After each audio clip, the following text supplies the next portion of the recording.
کہ جو آدمی دار فانی سے چلا جاتا ہے اب وہ واپس تو نہیں آئے گا، لیکن یہ جو آپ لوگ بھی آئے ہیں، میں بھی آیا ہوں، تو ہم ان کے غم میں شریک ہونے کے لیے اور مرحومہ کی بخشش کے لیے، مغفرت کے لیے دعا کرنے کے لیے آئے ہیں۔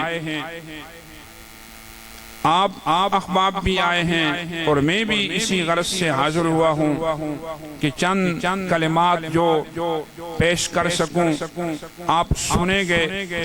اللہ تبارک و تعالی میرے ان کلمات کو اور آپ کے سننے کو، میرے سنانے کو اللہ رب العزت اپنی بارگاہ میں قبول و منظور فرمائے، اور اس ساری گفتگو کا اور کلام کا کہنے سننے کا اجر اللہ رب العزت مرحومہ کو پہنچائے، اور ہم دعا گو ہیں کہ اللہ تعالی مرحومہ کی بخشش فرمائے، مرحومہ کی منظروں کو آسان فرمائے، مرحومہ کے سوگوار خاندان کو اور لاحقین کو اللہ تعالی صبر جمیل عطا فرمائے۔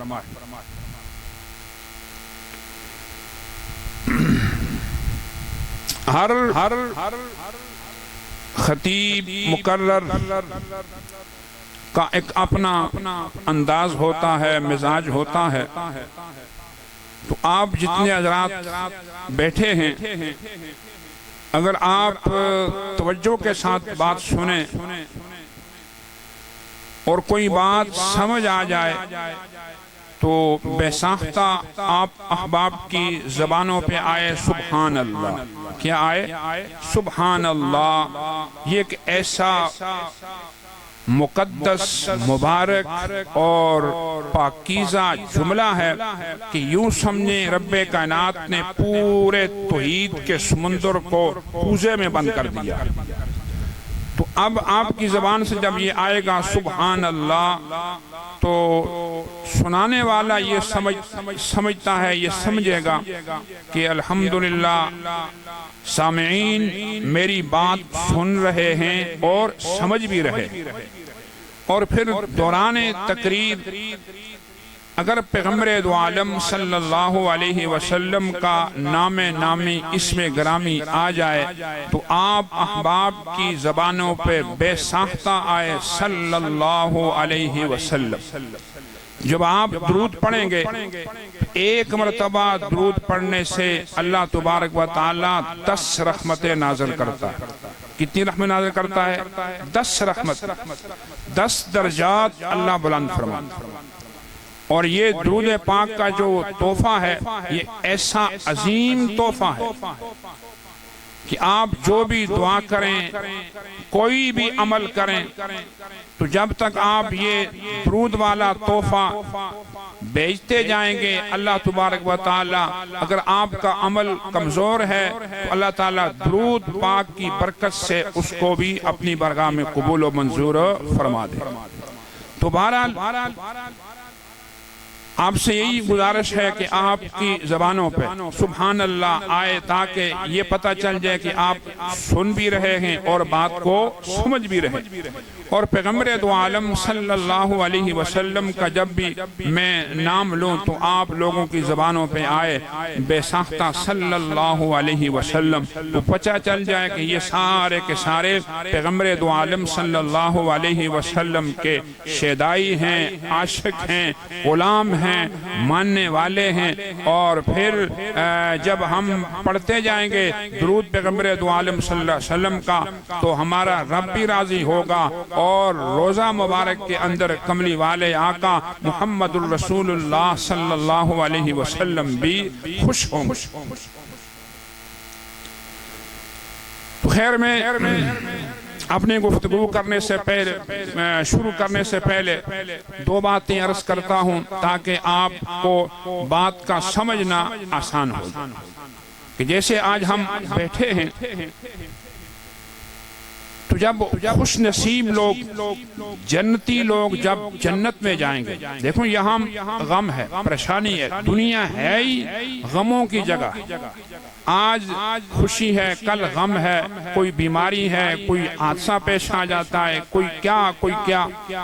تو جب خوش نصیب لوگ جنتی لوگ جب جنت میں جائیں گے تو 22ویں پارے کے اندر آتا ہے ان خوش نصیب لوگوں کی زبانوں پہ آئے گا الحمدللہ الذی اذہب عنا الحزن، کہ اللہ تیرا شکر ہے کہ تو نے ہم سے غم کو دور کر دی۔ اب جنت وہ جگہ ہے کہ جہاں غم کا نام و نشان ہی نہیں۔ دنیا میں غم ہے، پریشانی ہے، کبھی بیماری ہے، کبھی کون سی مشکل ہے، کبھی کوئی مشکل، کبھی کیا پرابلم پیش آ جاتا ہے۔ تو بہرحال وہ جگہ ہے کہ جہاں کسی قسم کا کوئی غم نہیں ہوگا، نہ موت کا ڈر ہے، نہ بڑھاپے کا غم ہے، نہ بیماری کا غم ہے، نہ نعمتوں کے چھن جانے کا غم ہے، نہ چوروں کا خطرہ، نہ ڈاکوؤں کا خطرہ، کسی چیز کا کوئی خطرہ، کوئی غم نہیں ہوگا۔ تو خوش نصیب جنتیوں کی زبان پہ آئے گا الحمدللہ الذی اذہب عنا الحزن، کہ اللہ تیرا شکر ہے کہ تو نے ہم سے سارے غم دور کر دی۔ تو آج ہم چونکہ اس ایک غم کی کیفیت ہے کہ بھائی مرزا ذوالفقار صاحب کی بہو ان کا انتقال ہوا، جدائی کا غم ہے اور سارے عزیز و اقارب ان کے غم میں شامل ہیں۔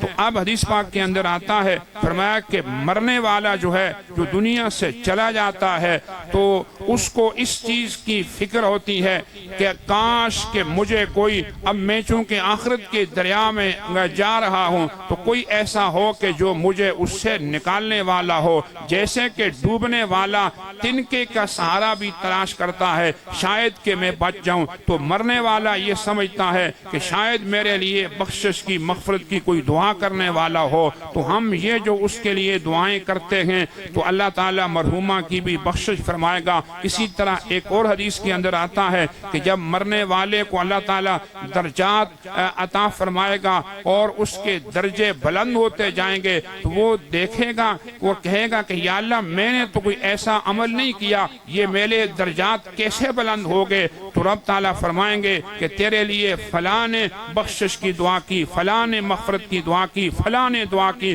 اس کی برکت سے میں نے تیرے درجات کو بلند کر دیا۔ تو جو آیت کریمہ میں نے تلاوت کی ہے اس کے اندر اللہ تبارک و تعالیٰ نے، پہلی آیت کریمہ جو میں نے تلاوت کی ہے اس میں اللہ تبارک و تعالیٰ نے جنت میں جانے والے خوش نصیب لوگوں کی 5 صفتیں بیان فرمائی۔ کتنی صفتیں؟ 5 صفتیں بیان فرمائی ہیں، 5 خوبیاں بیان فرمائی۔ اب آپ کی توجہ ہوگی تو انشاءاللہ میں قرآن سناؤں گا۔ ارشاد ربانی ہے، فرمایا الصابرین، تیسرا پارہ سورہ آل عمران، الصابرین والصادقین والقانتین والمنفقین والمستغفرین بالاسحار۔ خوش نصیب جنت میں جانے والوں کی پہلی صفت فرمایا الصابرین، صبر کرنے والے۔ اب ظاہر ہے دنیا تو ہے ہی پریشانیوں کی جگہ، مصیبتوں کی جگہ، کوئی نہ کوئی پریشانی آ جاتی ہے، کوئی حادثہ پیش آ جاتا ہے، کہیں کوئی عزیز فوت ہو جاتا ہے، بیٹا انتقال کر جاتا ہے، بھائی انتقال کر جاتا ہے، ماں فوت ہو جاتی ہے، باپ فوت ہو جاتا ہے، خامند فوت ہو جاتا ہے، بیوی فوت ہو جاتی ہے۔ اب ظاہر ہے کتنا بڑا صدمہ ہے، بیوی کا انتقال ہو گیا، بیوی فوت ہوگی، اب یہ صدمہ ہے۔ قرآن کہتا ہے ایمان والے جنت میں جانے والے کیا کرتے ہیں؟ الصابرین، صبر کرتے ہیں۔ اب گویا کہ حدیث بھی سنتے جائیں، پیغمبر دو عالم صلی اللہ علیہ وسلم کو رب کائنات نے 4 بیٹیاں عطا عطا فرمائیں۔ کتنی بیٹیاں؟ 4 بیٹیاں۔ سیدہ خدیجۃ الکبریٰ رضی اللہ تعالی عنہا کے بطن مبارک سے پہلی بیٹی حضرت زینب رضی اللہ تعالی